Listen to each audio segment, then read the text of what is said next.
Hi everybody, welcome to yet another video. So today we're looking at the Iwata Kiwami1. Now those that know the Kiwami1s, it's a side cup gun, but they make a load of different Kiwami1s. So we'll go into which one it is in a minute. I was just going to say this is quite an old video. It's probably about 5 years old, maybe 4 years old.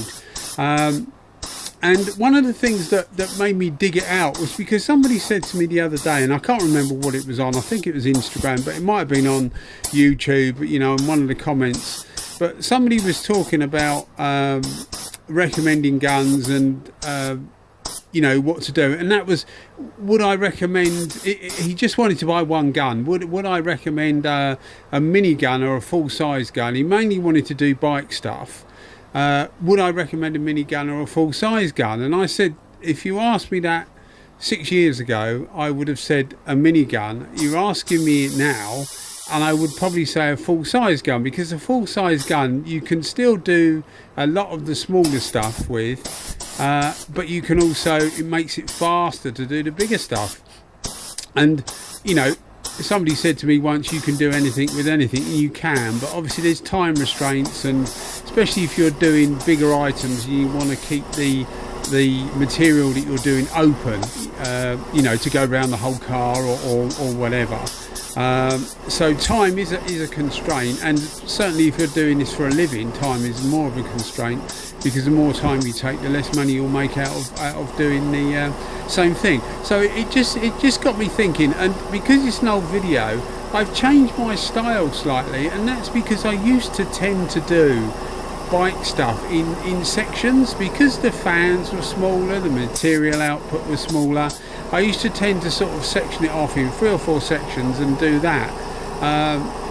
And this video brought it home really of how I've changed, because I've got used to using a lot of the bigger guns now. You sort of make more of a sweep, because you're just getting more material out. So it just seems to have changed my style, and I think that's the reason why. It's got to be because I use more full-size guns these days than mini guns. But this is like a Midi gun, so it's an in-between gun. It's a bit bigger. I think it's a bit bigger than you know, like a normal, what you'd call a mini gun, like the LPH-80, the ANI R160, that type of gun. This is like a little bit of a step up, a bit like the AZ4, this sort of size. But what I was saying at the start about the Kiwami1s, they make loads of different Kiwami1s. It's about eight different versions. Now this one is what they call a B8. So the B8 is the cap. So it's a B8 cap, and it's in 1.3. So if you look at the side of the gun, you will see that it says 1.3 base. Well, it doesn't say 1.3 base, it says base on it. Now that means it's a 1.3 gun, and they recommend it for base. It doesn't mean that you can only do base coat with it. You can do base coat and clear coat. They do a clear version as well, which is exactly the same gun. It's just got a 1.4 tip in it instead of a 1.3. So if you're looking for a set of two, these two together actually work really well. The other thing with this is it seems to be the cheapest in the range. I just had a quick look. I paid about, I got this one from Painting Tools Japan. I think I got this one from Painting Tools Japan, because I also got another one off eBay of a chap in the UK, which was totally unused. But I'm pretty sure I got this one off Painting Tools Japan. But I know he does do them. I'll put a link in the description. I do buy the guns. I do get quite a bit of stuff from him these days, but I do buy it all. As far as I know, I pay normal price for it. I get it through his Instagram account, because then you get it a bit cheaper than you get it on eBay, because he doesn't have to pay the fees, etc. So I'll put a link in the description so you can, you know, go to his Instagram account if you want to. But I just had a quick look on eBay, and you can get these things in the UK delivered for about 150 GB pounds. So they're not, in today's world, that expensive, because we're talking, like, for high-end guns these days, you're talking 600 GB pounds, something like that, you know. So they're not expensive at all, really. So it's a good quality gun. It's not as well made as the Midi, the finer forces, but it is cheaper. but it's still well made. It's still a good quality gun. But I thought, as I say, I thought I would dig this out because there are so many different types, and I don't think I've done a video on the B8. In fact, I'm sure I haven't, because this was the only one I did. I think only one I took footage of. But I've got both. I've got the 1.3 and the 1.4. We're only using the 1.3 in this video, so it's purely for base coat. But as I say, I thought I would dig it out just to have a little look again at the Kiwami1s, because I haven't done a video on any of the Kiwamis for probably about 2 years, something like that. And they are one of my favourite guns. They're basically a newer version of the W101. In Europe, we still get the W101. So if you look up Iwata W101, you will see various different types of 101. And they've all, in Japan or in Asia, they've all been replaced by the Kiwami1s. So what we're talking about here is the newer version, and I think it is better. They've tweaked various things. They've made the adjustments. You don't have to turn it as much to get such a fine adjustment, if that makes sense.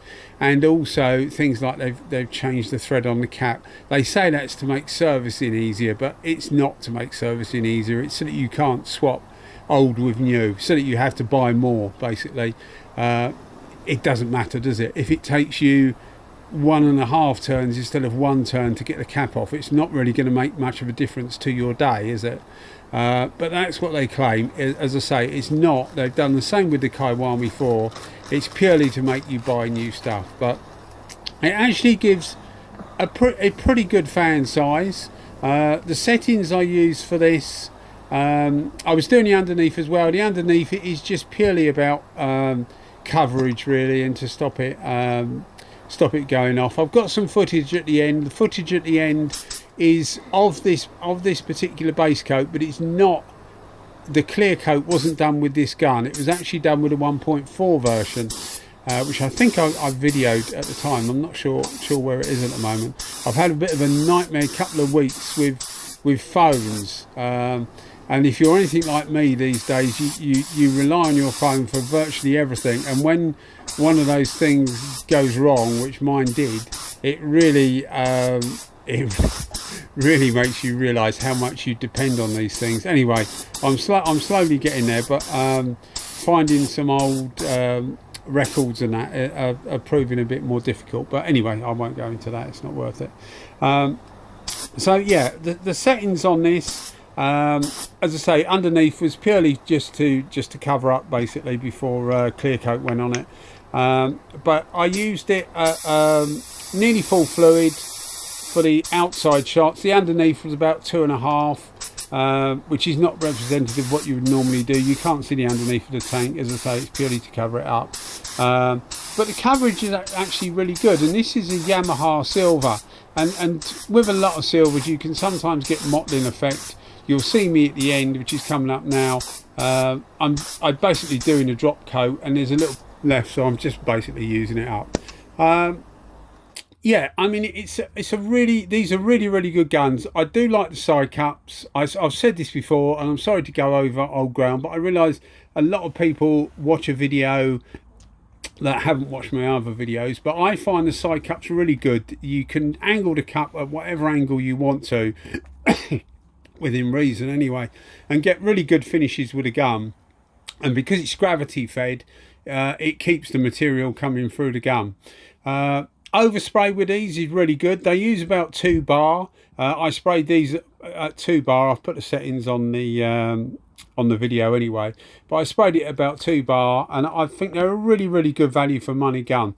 Anyway, guys, I thought I'd dig this one out. Hope you enjoyed it. Cheers. Thanks for watching as always. Bye bye.